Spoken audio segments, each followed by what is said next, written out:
پہلے تو میں نے مسلمانوں کے اخلاق سنے تھے، اب تو میں نے دیکھ بھی لیے، پر یہ بتا جب 12,000 آیا تھا جان کیوں نہیں چھڑائی؟ تو حضرت چارہ کاٹتے کاٹتے رو پڑے، فرمانے لگے تو نہیں نہ جانتا یہ بیٹیاں سانجھی ہوتی ہیں، پتہ نہیں نا؟ میرے رسول پاک نے تو حاتم تائی کی بیٹی کے سر پہ کپڑا رکھ کے کہا تھا بیٹیاں برابر ہوتی ہیں، تو یہ نہیں پتا جب اس کی 6 بیٹیوں کی شادی ہوئی ہے میرے اندر روحانیت کتنی بڑی ہے۔ فرمایا پھر 12,000 آیا ہے تو 2-4 بچیاں پھر گئی ہیں، تو یہ نہیں پتا میں اندر سے راضی کتنا ہوں، میں تیری نوکری کرتا رہوں گا، پتہ نہیں اللہ کتنی بیٹیوں کو بیاہ دے گا۔ اتنا رویا وہ عیسائی کے پیروں میں بیٹھ گیا، کہنے لگا بابا میں نے تیری مخالفت کی ہے پر تیرے قریب آ کے پتہ چلا ہے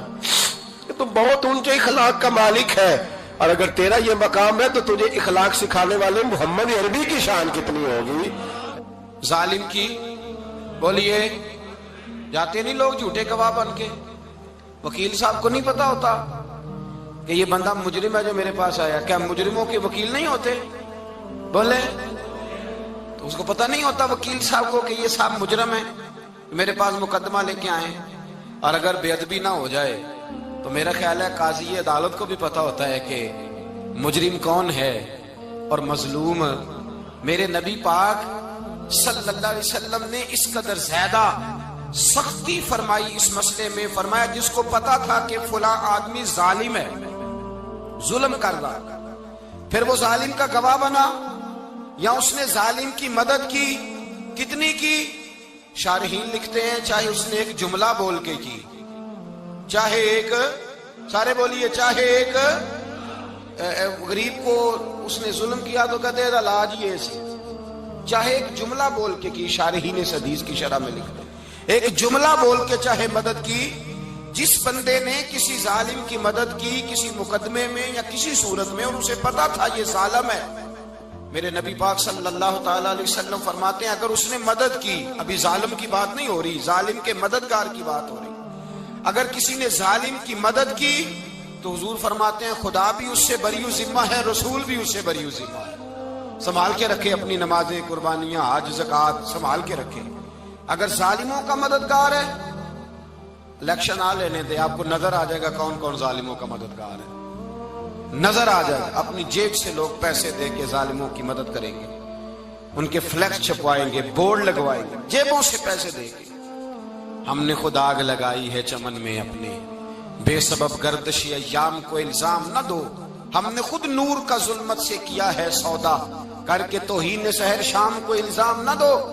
ظالموں کے مددگار میدان میں آ گئے، یہ چھوٹا لفظ نہیں، میرے حبیب پاک صلی اللہ علیہ وسلم نے فرمایا جو ظالم کا مددگار ہے سن لے جو سجن کے ساتھ کچہری جاتا ہے،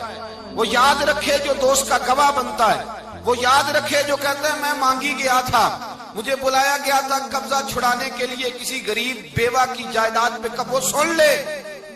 تو مدد کر کے نہیں آیا، تو خدا کے ذمے سے نکل گیا ہے۔ رسول پاک نے فرمایا تیرا میرا تعلق ختم ہو گیا، تو ظالم کا مددگار ہو گیا، پھر تو کہتا میں بے چین ہوں، میں بے قرار ہوں، میں آزمائش کا شکار ہوں، پلٹ کے دیکھ تو صحیح تیرا گناہ کتنا بڑا ہے۔ میرے نبی پاک صلی اللہ علیہ وسلم کا ایک اور فرمان سن لیں، ابن ماجہ ابو داؤد میں موجود ہے، اس حدیث کو آپ نے یاد کر لینا ہے، کر لیں گے انشاءاللہ، سارے کہیے انشاءاللہ کر لیں گے یاد۔ حضور صلی اللہ علیہ وسلم نے فرمایا اگر تو ظالم کی مدد کرے گا نا، یہ لفظ دل کی تختی پہ لکھ لینا، یہ مکافات عمل ہے، مکافات عمل دنیا، ادھر کرو گے تو ادھر بھرو گے۔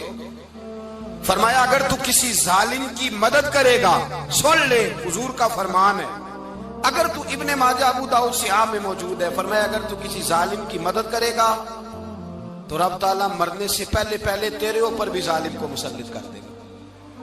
تیرے اوپر بھی ایک دفعہ ظلم ضرور ہوگا اگر تو ظالم کی، وہ کسی صورت میں بھی ہو سکتا ہے، کسی صورت میں بھی تیرا بیٹا ہی اٹھ کے ظلم کر دے گا، تو الجھ جائے گا، کسی نہ کسی جگہ تیرے لیے تباہی کا سامان ہوگا، تیرے اوپر ظلم ہوگا، اس لیے کہ تو ظالموں کا مددگار ہے۔ چاہیے یہ تھا کہ تو مظلوم کی مدد کرتا، انسانی ایمانی یقین کا فریضہ سر انجام دیتا، تو ظالموں کا مددگار ہو گیا۔ ٹٹول کے دیکھ لیں،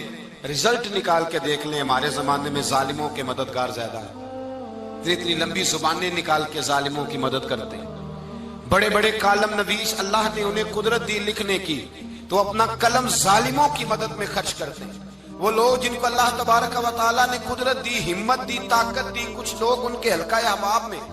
وہ اپنے لوگوں کو استعمال کر کے ظالموں کی مدد کرتے ہیں، ظالموں کی مدد کرتے ہیں۔ میرے نبی کریم سید عالم نور مجسم صلی اللہ علیہ وسلم نے فرمایا اگر تو نے ظالم کی مدد کی تو جب تک تو توبہ نہیں کرے گا رب تجھ سے ناراض ہی رہے گا۔ اللہ تجھ سے، او بھائی جس سے رب بھی ناراض ہو گیا،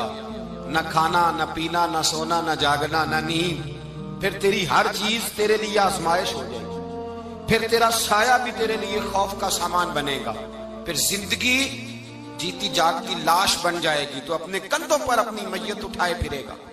جب تو ظالم کا مددگار ہوگا۔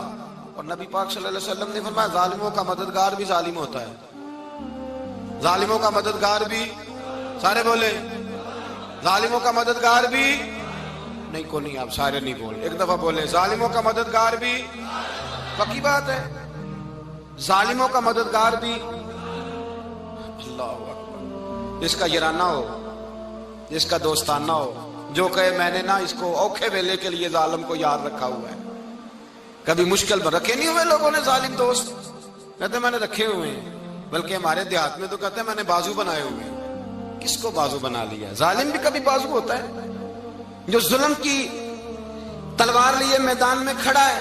قارون، حامان، فرعون، نمرود کا حال نہیں لوگوں نے دیکھا؟ اپنے زمانے میں آپ نے کتنے لوگ نہیں دیکھے جن کے سائے سے، آواز سے لوگ کانپتے تھے؟ پھر پولیس کی گاڑیوں میں وہ اس طرح مردہ پڑے کہ دنیا نے تماشا دیکھا ان کا۔ یہ رنگ ہم نے دیکھے نہیں اپنے آنکھوں سے۔ فرمایا ظالم کا مددگار بھی، جو کار میں بٹھا کے لے کے گیا وہ بھی ظالم، جس نے چائے پلائی وہ بھی، جس شخص نے کھانا کھلایا وہ بھی، جو کچہری تک ساتھ گیا وہ بھی، جس نے فلیکس کے نیچے بڑے شرابی کے نیچے چھوٹی اپنی فوٹو لگائی وہ بھی، جو ووٹ کی پرچی ڈالنے گیا وہ بھی۔ کہہ دینا باہر نکل کے کہ حضرت صاحب نے سیاسی تقریر کی ہے، کہہ دینا، پر بات تو سچی ہے نا۔ خو کرے ہم تو سے تھوڑا سا گلا بھی سن لے، خو کرے ہم تو سے تھوڑا سا بھی گلا۔ امام مالک کے پاس ایک بندہ آیا، اس نے کہا حضور میں درزی ہوں، ایک ظالم بادشاہ مجھ سے کپڑے سلواتا ہے، میں تو ظالموں کا مددگار نہیں نا۔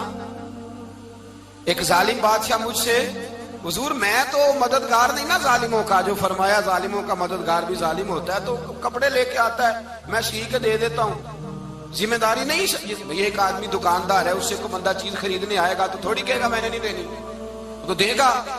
کوئی بندہ اگر کسی شخص سے کوئی کام کہتا ہے جو اس کی فیلڈ ہے، اس کا شعبہ ہے، اس کا معاش کا وہ سلسلہ ہے،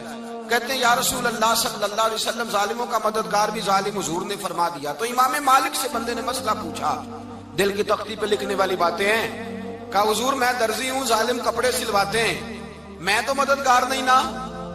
امام صاحب کہنے لگے نہیں، مددگار تو وہ ہوگا جو تجھے سوئی دھاگا فراہم کرے گا، تو پورے کپڑے سی کے دیتا ہے، تو خود بہت بڑا ظالم ہے، تو پورے سوٹ سی کے دیتا ہے، تو بہت بڑا ظالم خود ہے۔ مددگار تو وہ ہوگا جو تجھے دھاگا دے گا، جو تجھے بٹن دے گا، جو تجھے نلکی دے گا۔ جو ظالم سے اتنی نفرت ظلم کر کے بندہ ہے،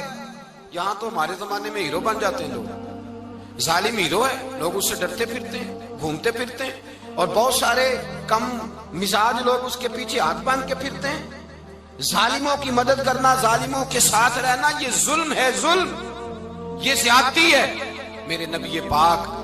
صلی اللہ تعالی علیہ وآلہ وسلم نے ارشاد فرمایا یاد رکھو، رب فرماتا ہے میں مظلوم کی مدد ضرور کروں گا، چاہے جلدی کروں چاہے دیر سے کروں، میں مظلوم کی مدد۔ اور حضور صلی اللہ علیہ وسلم نے فرمایا ہے، حضرت معاذ بن جبل کہتے ہیں حضور نے مجھے یمن کا گورنر بنایا، جب میں جانے لگا نا تو حضور نے بڑی نصیحتیں کی، بخاری میں موجود ہے، فرماتے ہیں جب میں پلٹنے لگا تو میرے رسول نے فرمایا معاذ ایک منٹ ٹھہر جا، ایک بات میری یاد رکھنا، اس کو نہ بھولنا۔ کہا حضور کیا؟ فرمایا دیکھنا کسی پہ ظلم نہ کر بیٹھنا، کہیں تجھ سے زیادتی نہ ہو جائے۔ محبوبہ پھر حضور نے فرمایا سن میرے معاذ، میں تجھے گورنر بنا رہا ہوں، زیادتی نہ کر بیٹھنا۔ یا رسول اللہ صلی اللہ علیہ وسلم کیا ہوتا ہے؟ تو میرے کریم نے فرمایا جب مظلوم دعا کے لیے ہاتھ اٹھاتا ہے تو عرش کا مالک کہتا ہے فرشتوں پیچھے ہٹ جاؤ،